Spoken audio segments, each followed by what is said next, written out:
Hi guys welcome to my channel Ankika's tutorial. आज আমি এই ভিডিওয়ে রেটরি বা ফিগার অফ স্পিচ নিয়ে আলোচনা করব। ভিডিওটা প্রথম থেকে শেষ পর্যন্ত থেকো, তাহলে দেখবে ফিগার অফ স্পিচ বা রেটরি নিয়ে তোমাদের কোনো পরীক্ষায় আর কোনো দিন অসুবিধা হবে না। তাহলে আসা যাক, রেটরি আসলে কি। আমরা আমাদের নিজেদের রূপ সৌন্দর্য বাড়ানোর জন্য অর্নামেন্ট ব্যবহার করি, অলংকার ব্যবহার করি। ঠিক তেমনভাবে সাহিত্য বা ভাষাতেও কিছু কিছু অলংকার ব্যবহার করা হয় তার অর্নামেন্টেশনের জন্য। সেগুলোকেই আমরা বলবো রেটরি। অর্থাৎ ভাষার সাহিত্যের মাধুর্য বাড়ানোর জন্য যেসব ornamental and effective use of words হয় সেটাই হচ্ছে রেটরি। রেটরির ফাংশন হচ্ছে, the function of rhetoric is to employ such means whereby the effect of one's words on another's mind can be left striking and lasting effect. Rhetoric serves to make the expressions elegant and effective. অর্থাৎ আরও বেশি elegant effective করে তোলার জন্য আমরা রেটরি ব্যবহার করি। রেটরিকে আমরা যদি ক্লাসিফাই করি তাহলে আমরা 7টা হেডে ক্লাসিফাই করতে পারি। Figure based on similarity, figure based on difference, figure based on association, figure based on imagination, figure based on indirectness, figure based on sound, figure based on construction. এবার এই 7টা হেডের মধ্যে আমাদের অনেক রেটরি আছে। যেমন ফিগার বেসড অন সিমিলারিটির মধ্যে আমরা পাবো simile, metaphor, allegory, parable, fable. Based on ডিফারেন্সের মধ্যে পাবো antithesis, epigram, paradox, oxymoron, climax, bathos. অ্যাসোসিয়েশনের মধ্যে পাবো মেটোনিম, সিনিকডজ, হাইপ্যালেজ, অ্যালিউশন। বেসড অন ইমাজিনেশনের মধ্যে পাবো personification, personal metaphor, apostrophe, pathetic fallacy, vision, hyperbole. Figure based on ইনডিরেক্টনেসের মধ্যে পাবো innuendo, irony, sarcasm, periphrasis, euphemism, meiosis, litotes. Figure based on সাউন্ডের মধ্যে পাবো অ্যালিটারেশন, অনোমেটোপুইয়া, পান, এগুলো পাবো। এছাড়া যে বেসড অন কনস্ট্রাকশন, সেখানে আরও অনেক বেশি আছে।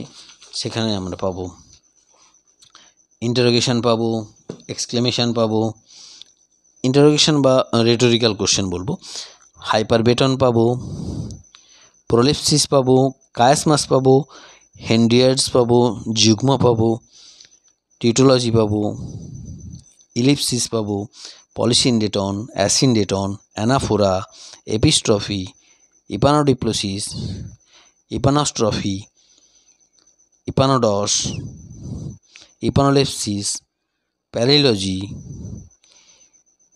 ইপানর্থিসিস, সেনিসিস। এই যে জিনিসগুলো পাবো সেগুলো সবই ফিগার অফ স্পিচের মধ্যে পড়ে। কিন্তু আমি এই ভিডিও তোমাদের এতগুলো দিয়ে তোমাদের বোঝা বাড়াতে চাই না। আমি যতগুলো হলে তোমরা যে কোনো পরীক্ষায় ভালোভাবে উত্তর লিখতে পারো ঠিক ততগুলোই এই ভিডিওতে আলোচনা করছি। প্রথমে আসছি সিমিলি। সিমিলি বলতে আমরা বুঝি, আমি দেখো 3টে কালার ইউজ করেছি। প্রথমে ব্ল্যাক দিয়ে যেটা সেটা ডেফিনেশন, তারপর এটা এক্সাম্পল, আর এক্সাম্পলটাকে অ্যানালাইজ করেছি। প্রথমে বাংলা বলি। সিমিলি বলতে আমরা যখন দুটো ভিন্ন বস্তুকে কোনো একটা পয়েন্ট অফ ভিউ দিয়ে কম্পেয়ার করবো, এবং সঙ্গে কম্পেয়ারটা হবে এক্সপ্লিসিট ওয়েতে, লাইক, সো, সাচ, অ্যাজ, এই শব্দগুলোর মাধ্যমে, তখন তাকে আমরা বলবো সিমিলি। অর্থাৎ it is a figure of speech.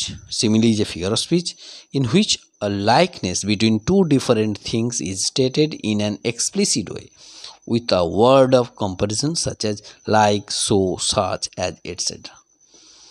এখানে দুটো এক্সাম্পল দিয়েছি আমি। What passing bells for those who die as cattle. As শব্দটাকে ব্লু করেছি, দেখো এই অ্যাজ শব্দটা আছে মানে আমরা বুঝবো এটা সিমিলি। এখানে here soldiers are compared explicitly with cattle with the word as. Soldier এবং ক্যাটলের মধ্যে কম্পেয়ার করা হয়েছে with the help of as শব্দটাকে নিয়ে।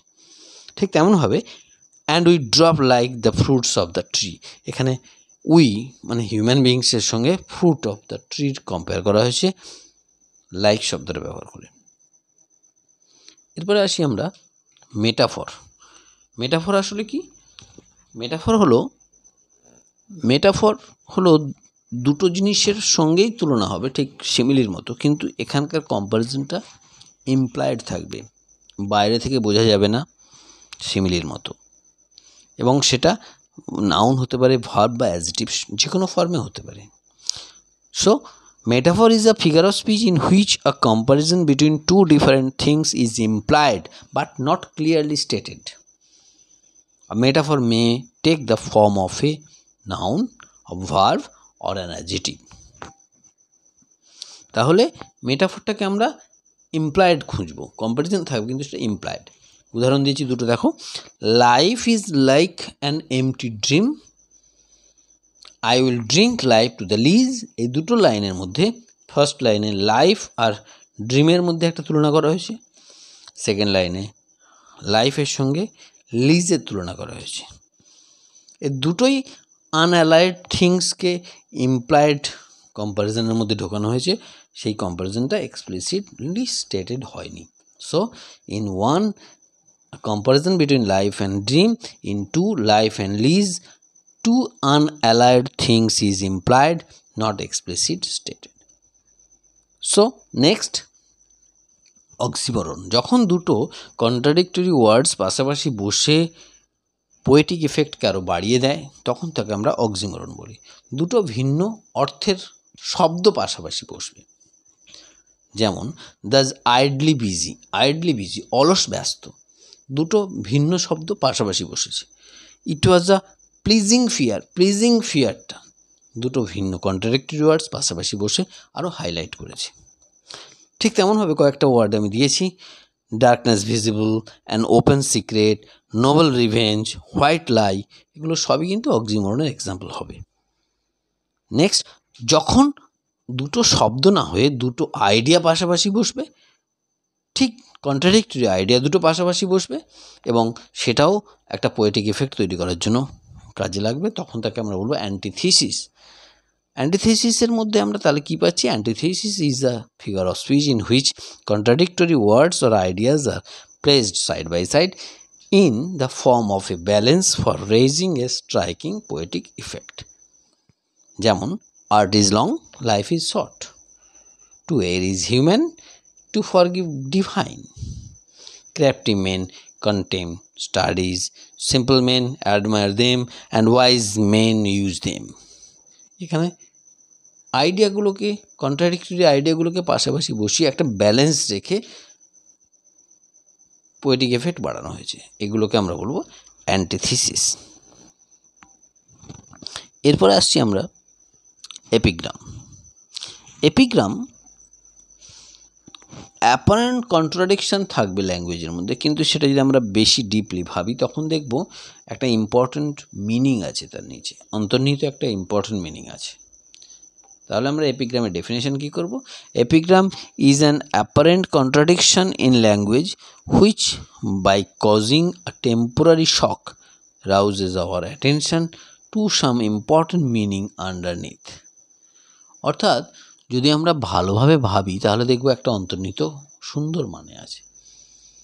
আর এপিগ্রাম সবসময় brief, sharp, witty and polished ওয়েতে আমরা ব্যবহার করি। অর্থাৎ বাইরে থেকে দেখলে মনে হবে কী সব একটা টেম্পোরারি শক লাগবে আমাদের, বাট যদি ভালোভাবে ভাবি তাহলে দেখব একটা আন্ডারনিথ খুব সুন্দর একটা অর্থ আছে। যেমন failure is the pillar of success বললে failure of pillar of success, কিন্তু যদি আমরা ভালোভাবে ভাবি তাহলে দেখব এর একটা অর্থ আছে। ঠিক সেকেন্ড সেন্টেন্সটার মধ্যে our sweetest songs are those that tell of saddest thought, সেলের এই লাইনটার মধ্যেও আমরা দেখব সুইটেস্ট সং কী করে স্যাডেস্ট থটগুলো, স্যাডেস্ট থট কি সুইটেস্ট সং হয়? কিন্তু হ্যাঁ, তাই গভীরভাবে ভাবলে এটাই হয়। This is epigram. Next, climax. Climax হচ্ছে এমন একটা সিরিজ অফ ওয়ার্ডস যেটা আমাদের অ্যাসেন্ডিং অর্ডারে থাকবে, অ্যাসেন্ডিং অর্ডার অফ ইম্পর্টেন্স বা এমফ্যাসিস, তাকে আমরা ক্লাইম্যাক্স বলবো। Climax is a figure of speech in which a series of words, phrases or ideas is arranged in an ascending order of importance or emphasis, তাকে আমরা বলবো climax. ভিনি ভিডিভিসি, to strive, to seek, to find and not to yield. Some books are to be tasted, others to be swallowed, and some few to be chewed and digested. We dream alone, we suffer alone, we die alone. একটা ascending order আছে প্রত্যেকটার মধ্যে, এগুলোকে আমরা বলবো climax. Anti climax বা ব্যাথোস বলি যেটাকে, সেটা কি হবে, এখানে একটা হঠাৎ একটা ব্রেক থাকবে, সাডেন ফল হবে। এই যে অর্ডারের মধ্যে একটা সাডেন ফল হবে। ইট is a figure of speech in which a sudden fall from the lofty to the mean, from the elevated to the commonplace থাকবে, এবং যেটা আমাদের মধ্যে একটা লুডিক্রিয়াস এফেক্ট, হাস্যকর পরিস্থিতি তৈরি করবে। এটা ক্লাইম্যাক্সের ঠিক উল্টো, তাকে আমরা বলবো ব্যাথোস বা অ্যান্টি ক্লাইম্যাক্স। যেমন puffs, powders, patches, Bible, billet doux. Alexander পোপের রেপ অফ দ্য লকের লাইনটার মধ্যে আমরা দেখব পাপস আছে, পাউডার আছে, প্যাচেস আছে, হঠাৎ দেখছি বাইবেলও রেখেছে তার সঙ্গে, প্রসাধনের জিনিসের সঙ্গে বাইবেল, আবার বিলেডু, বিলেডু মিনস লাভ লেটার, সেটাও আছে। সুতরাং এখানে একটা সাডেন ফল অফ থট দেখতে পাচ্ছি আমরা। নেক্সট লাইনে দেখো, poets and pigs are not appreciated until they are dead. পোয়েটের সঙ্গে পিগের একটা কোথা থেকে কোথায় হঠাৎ সাডেন ফল হলো একটা। কবি এবং শুকররা মৃত্যুর পরেই নাকি ঠিকঠাকভাবে প্রশংসিত হয়, মানে মৃত্যুর আগে তারা প্রশংসিত হয় না। এখানে পোয়েটস অ্যান্ড পিগসের মধ্যে যে একটা অর্ডার, অ্যাসেন্ডিং অর্ডার থাকার কথা নয়, অর্ডারের মধ্যে একটা সাডেন ফল হয়েছে, সেখানে আমরা অ্যান্টি ক্লাইম্যাক্স বলছি। এরপর আসছি অ্যালিটারেশন। অ্যালিটারেশন খুব ইজি, তোমরা দেখলেই চিনতে পারবে। যখন কোনো একটা নির্দিষ্ট same letter or sound is repeated in a sequence of or successive words. It is a figure of speech in which the same sound or letter or syllable is repeated in a sequence of nearby words. অর্থাৎ পরপর ওয়ার্ডগুলো যদি একই letter বা sound repeat হয়, যেমন দেখো a fair field full of folk, F F F F, আমি ব্লু কালিতে মার্ক করেছি। ফুল ফ্যাদম ফাইভ দাই ফাদার লাইজ, ফুলের এফ, ফাদামের এফ, ফাইভের এফ, ফাদারের এফ, এই এফ সাউন্ডটা যখন রিপিট হচ্ছে তখন তাকে আমরা বলবো অ্যালিটারেশন। এরপরে পলিসিনডেটন। পলিসিনডেটন খুব ইজি ব্যাপার একখানা, কনস্ট্রাকশনের মধ্যে পড়ে। যখন আমাদের গ্রামাটিক্যাল নিয়ম অনুযায়ী যে কোনো সেন্টেন্সে মিনিমাম একটা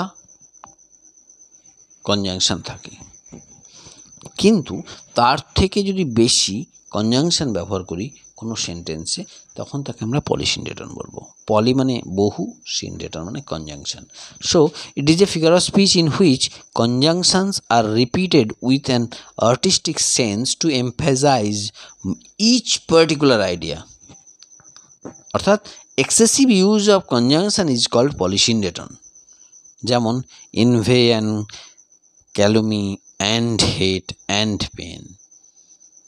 He pursues his way and swims or sings or wades or thieves or flies. First সেন্টেন্সে অ্যান্ড, সেকেন্ড সেন্টেন্সে অর, এগুলো রিপিট হয়েছে কনজাংশনগুলো। So this is polysyndeton. এরপরে আসি অ্যাসিনডেটন। অ্যাসিনডেটন হচ্ছে অ্যাবসেন্স অফ কনজাংশন। সেই যে গ্রামাটিক্যাল রুলস অনুযায়ী মিনিমাম একটা কনজাংশন লাগে, সেই কনজাংশনটাও যদি অমিট হয় তাহলে আমরা তাকে বলবো asyndeton. It is a figure of speech in which minimum necessary conjunction is omitted for vividness, energy, liveliness or effect. It is opposite of polysyndeton. যেমন I came, I saw, I conquered. I seal, I can seal, I do what I like. এখানে একটাও and নেই, দরকার ছিল conjunction অ্যান্ডের, কিন্তু নেই, এটাকে আমরা বলবো অ্যাসিনডেটন। এরপরে আসছি হাইপারবেটন। হাইপারবেটন হচ্ছে যখন আমরা grammatical ওয়ার্ডটাকে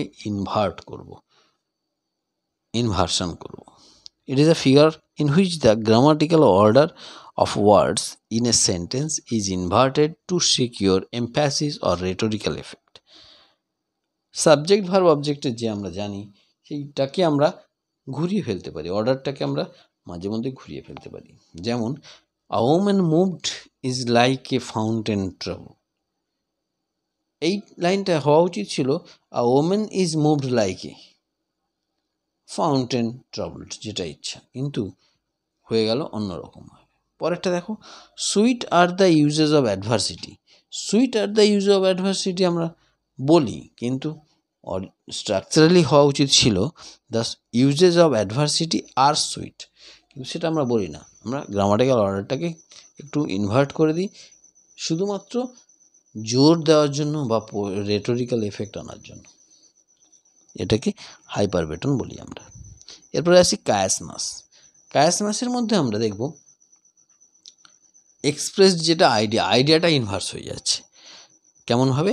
it is a figure of speech in which a contrast between ideas is expressed through the inversion of the order of words or phrases when they are repeated or subsequently referred to in a sentence. Chiasmus is used for the sake of emphasis and poetic effect. দুটো example দিয়েছি, দেখো, দেখলেই বুঝতে পারবে। Fair is foul and foul is fair. Fair is foul, এই আইডিয়াটা আবার inverse হয়ে গেছে ফাউল ইজ ফেয়ার যখন রিপিট হচ্ছে, এটাকে কায়াসমাস বলবো। Beauty is truth, truth beauty, এটা কিডসের খুব সুন্দর লাইন। আর প্রথমেরটা তো তোমরা জানো, ম্যাকবেথ থেকে নেওয়া হয়েছে। নেক্সট, অ্যানাফোরা বা ইপানোফোরা। অ্যানাফোরা হচ্ছে যখন পরপর লাইনগুলোর ইনিশিয়াল ওয়ার্ডটা সেম হবে, তখন তাকে আমরা বলবো অ্যানাফোরা। অর্থাৎ it is a figure of speech in which the same word or expression is repeated at the beginning of several successive clauses or sentences, তখন তাকে আমরা বলবো অ্যানাফোরা বা ইপানোফোরা। উদাহরণ দিয়েছি, দেখো, what I spend I had, what I kept I lost, what I gave I have. অর্থাৎ প্রত্যেকটা লাইন হোয়াট দিয়ে স্টার্ট হয়েছে, ইনিশিয়াল ওয়ার্ডটা সেম, সেক্ষেত্রে আমরা তাকে বলবো anaphora. Initial word same, anaphora. এরপরে যখন আমরা এন্ডিং ওয়ার্ডটা সেম পাবো, তখন তাকে বলবো এপিস্ট্রফি। এপিস্ট্রফি এপিস্ট্রফি হচ্ছে যখন each clauses or sentence ends with the same word. এটা প্রথমেরটা হয়েছিল ইনিশিয়াল স্টার্টিংটা same, anaphora, end same, এপিস্ট্রফি।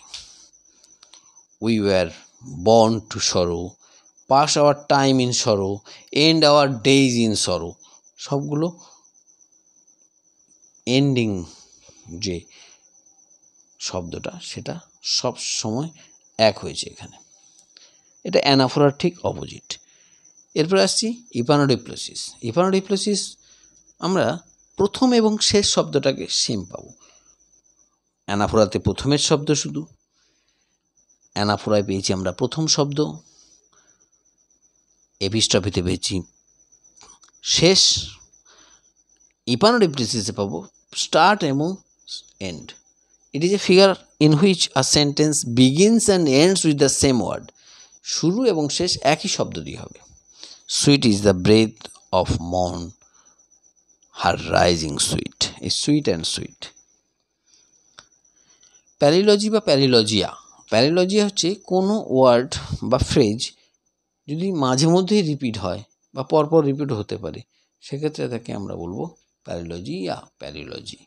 It is a figure in which a word or phrase is repeated for the sake of emphasis. যেমন, O earth, O earth, O earth, hear the voice of the dead, বা happy happy boughs that can't shed. এখানে প্রথমেটা আর্থ, আর ও earth, O earth, O আর্থ, এই যে ফ্রেজটা ব্যবহার হয়েছে, পরেরটায় হ্যাপি হ্যাপি, এটা রিপিট হয়েছে। This is the example of palilogy. এরপর আসছি পেরিফ্রেসিস। পেরিফ্রেসিস মানে ঘুরিয়ে বলা। রাউন্ড অ্যাবাউট ওয়েতে যদি আমরা কিছু বলি, সোজাসুজি না বলে, তাকে আমরা বলবো periphrasis. It is a figure in which something is stated in a round about way instead of being expressed in a direct and brief manner. It is also known as circumlocution. যেমন এক্সাম্পলে বলতে পারি আমরা, the viewless couriers of the air, 60 years and 10। 60 years and 10 মানে 30 মানে হচ্ছে বয়স্করা 1 20 2 20 করে যেমন হিসাব করে, স্কোর মানে 20, তাহলে 30 মানে 60 years and 10 70 years। 70 yearsকে 30 years and 10 যদি বলি আমরা, this is the example of periphrasis. এরপরে হাইপারবোল। হাইপারবোল হচ্ছে অতিরঞ্জিত করে বলা, এক্সাজারেট করা, নেই তোকে এত বাড়িয়ে দেওয়া বা এত কমিয়ে দেওয়া, দুটোই হতে পারে। ইট is a figure of speech in which a delivered overstatement is made for emphasis. It is known as exaggeration. Exaggeration মানে হচ্ছে অতিরঞ্জিত করা। Here is the smell of blood still. All the perfumes of Arabia will not sweeten this little hand. ম্যাকবেথের এই অবিস্মরণীয় লাইনটার মধ্যে আমরা দেখব হাইপারবোলের খুব সুন্দর উদাহরণ এটা। এখানে here an exaggeration is expressed because it is made to appear that not even all the perfumes of Arabia possess the capacity of sweetening one single hand. অর্থাৎ একটা সিঙ্গল হ্যান্ডকে সেই গন্ধ থেকে রেহাই দিতে পারবে না আরবের সমস্ত পারফিউম। এটা বড্ড বাড়াবাড়ি রকমের অতিরঞ্জিত করা, সেই জন্য এটাকে হাইপারবোলের এক্সাম্পল হিসেবে ধরি আমরা।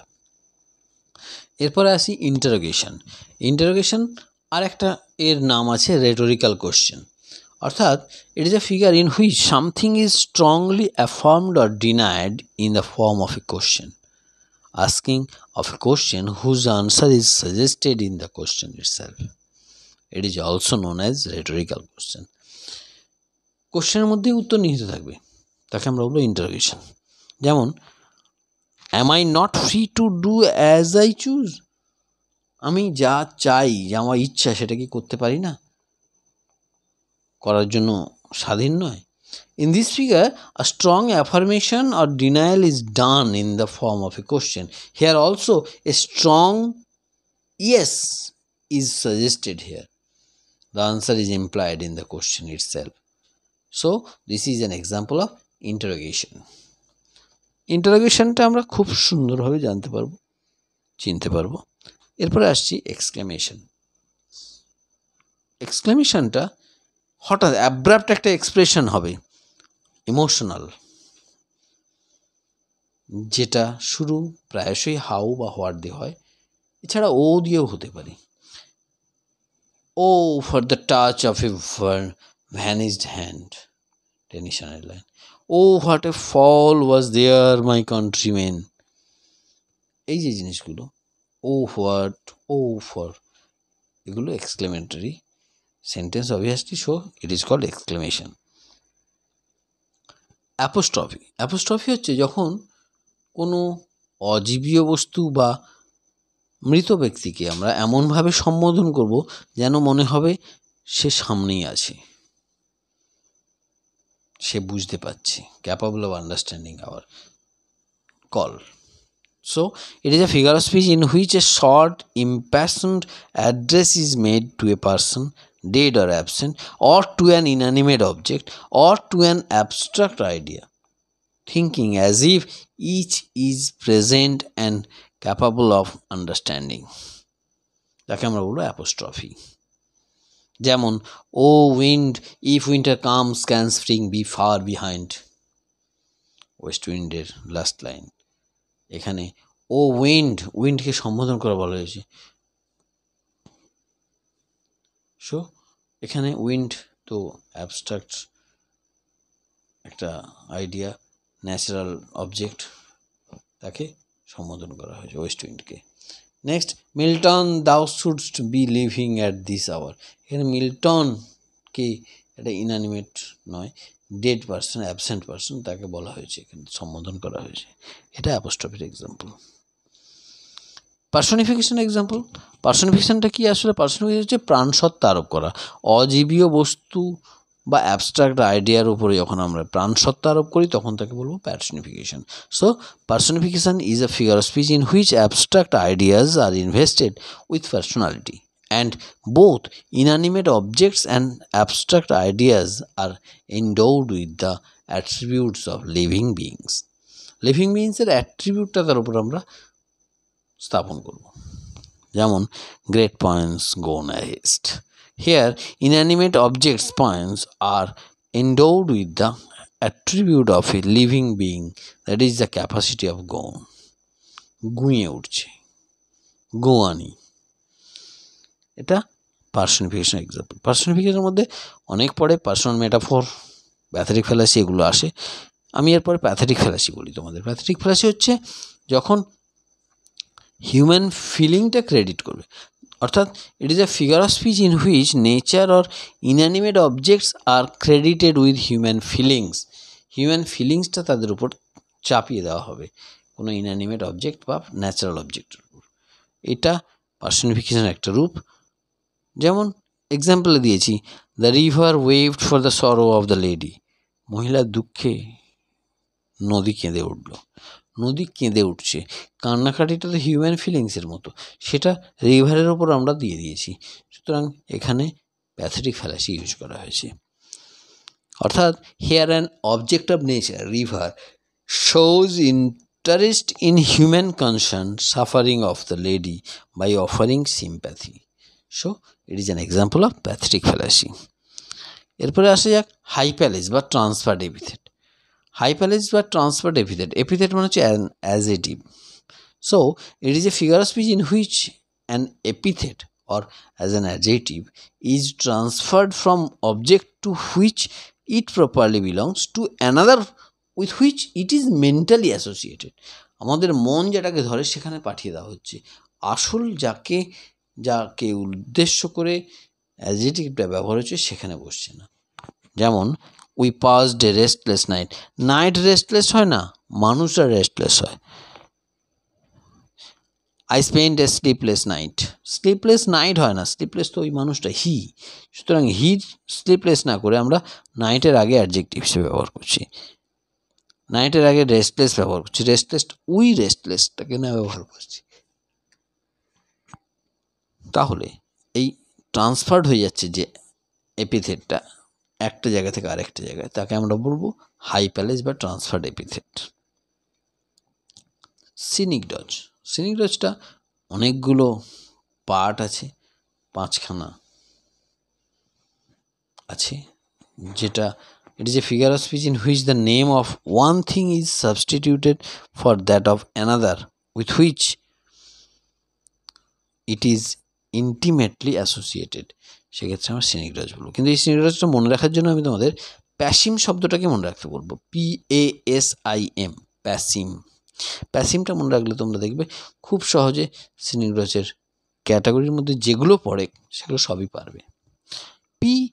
পি ফর কি? A part for the whole or the whole for the part. অর্থাৎ সম্পূর্ণ অংশ দিয়ে আংশিক অংশটাকে বা আংশিক অংশ দিয়ে সম্পূর্ণ অংশটাকে যখন বোঝায়। যেমন এক্সাম্পল হিসেবে I spend 5 winters in Shimla in youth. যৌবনে আমি 5টা শীতকাল কাটিয়েছি সিমলাতে।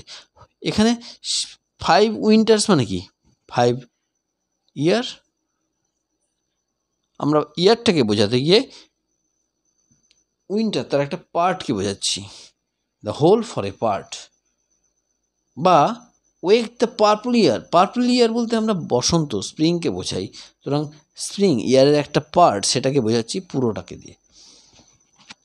Next A for abstract for the concrete বা concrete for the abstract, vice versa. Example দেখো, he is no authority in this matter. এই ব্যাপারে তার কোনো অথরিটি নেই। অথরিটি তো আর থাকে না। অথরিটি কি হয়? অথরিটি হচ্ছে power. A man having authority or power. এই অথরিটি আর পাওয়ারটাকেই আমরা এখানে অ্যাবস্ট্রাক্ট জিনিসটাকে দিয়ে কনক্রিট জিনিসটাকে বোঝাতে চাইছি। বা পরেরটা S for species for the genus আর জেনাস ফর স্পেসিস। গণ প্রজাতি বাংলায় পড়েছি আমরা, সেই গণ দিয়ে প্রজাতি বা প্রজাতি এই গণকে বোঝানো। Silver and gold I have naan. Silver and gold বলতে এখানে রিচ সম্পদকে বোঝানো হয়েছে। আমার কিছুই নেই, আই হ্যাভ নান। বা he was killed in action. In action মানে ব্যাটল। তাহলে ব্যাটেলটাকে না বলে আমি একটা অ্যাকশনের মধ্যে ফেলে দিলাম। I for individual for the class. একটা ক্লাসকে না বুঝিয়ে ইন্ডিভিজুয়াল দিয়ে পুরো ক্লাসকে বোঝানো যায়। যেমন এখানে দিয়েছি বঙ্কিমচন্দ্র ওয়াজ এ স্কট অফ বেঙ্গল। বেঙ্গলের স্কট ছিলেন বঙ্কিমচন্দ্র। স্কট আসলে কি? স্কট হলো একজন বিখ্যাত ঐতিহাসিক ঔপন্যাসিক, আ গ্রেট হিস্টোরিক্যাল নোভেলিস্ট হচ্ছেন স্কট। এই স্কট স্কটের সঙ্গে আমরা ইন্ডিভিজুয়াল নাম, কিন্তু সেটাকে এমনভাবে ইউজ করি যেন মনে হচ্ছে একটা ক্লাস কিসের ক্লাস? Historical নোভেলিস্টদের class. সেই ক্লাসে বঙ্কিমচন্দ্র বিলং করেন। নেক্সট হচ্ছে M for material for the thing made. বস্তুটা দিয়ে যে জিনিসটা তৈরি হয়েছে সেই জিনিসটাকে বোঝায়। যেমন she is dressed in silk. Silk বলতে সিল্ক ইস্যু নয়, সিল্ক হচ্ছে সিল্কেন ড্রেস, সে সিল্কেন ড্রেস পরেছে। দ্য মার্বেল স্পিক্স, মার্বেল মানে স্ট্যাচুটা কথা বলছে, মার্বেল স্পিক্স। অর্থাৎ সিনিকরাস মনে রাখতে গেলে প্যাসিম মনে রাখতে হবে, PASIM, প্যাসিম। এরপর আসে এক মেটোনিমি। মেটোনিমিটা হচ্ছে আগে যেটা ছিল সেটা হচ্ছে স্ট্রংলি অ্যাসোসিয়েট, ইন্টিমেটলি অ্যাসোসিয়েটটা স্ট্রং ব্যাপার ছিল, কিন্তু এক্ষেত্রে loosely associated. It is a figure of speech in which of one thing is substituted for that of another with which it is loosely associated. এটার ক্ষেত্রে আমি তোমাদের একটা ওয়ার্ড মুখস্থ রাখতে বলবো। মেটোনিমি হচ্ছে মিসক্যাপে, MISCAPE, মিসক্যাপে মনে রাখলেই মেটোনিমি মনে থাকে। মিসক্যাপেটা কি? মিসক্যাপে হচ্ছে এম হচ্ছে maker for the work, I হচ্ছে instrument or organ for the agent, S হচ্ছে সিম্বল বা sign for the thing symbolized, C হচ্ছে container for the thing content বা cause for the effect, A হচ্ছে act for its object, P হচ্ছে passion for the object inspiring it বা place for its production, E হচ্ছে effect for the cause. এই সাতটা একত্রে কিন্তু মেটোনিমি, সেই জন্য এই সাতটাকে ভালো করে তোমরা দেখবে। এর এক্সাম্পল একটা করে দিই, মেকার ফর দ্য ওয়ার্ক হচ্ছে এম। Do you read Shakespeare? তুমি কি শেক্সপিয়ার পড়েছো? শেক্সপিয়ার নয়, শেক্সপিয়ারের তৈরি জিনিসগুলোকে আমরা এখানে শেক্সপিয়ারের এতে করছি। আই হচ্ছে এজেন্টকে বোঝাচ্ছে, I instrument for the agent হচ্ছে pen is mightier than the sword, pen বলতে আমরা রাইটারদের বোঝাই, সোর্ড বলতে আমরা এখানে সৈনিকদের বোঝাচ্ছি। S grey hair should be respected, grey hair বলতে এখানে ওল্ড ম্যানদের বোঝানো হয়েছে। All the world know him, the letter shows a good hand. প্রথমেরটা অল দ্য ওয়ার্ল্ড মানে এখানে পিপল নো হিম, অর্থাৎ সিম্বল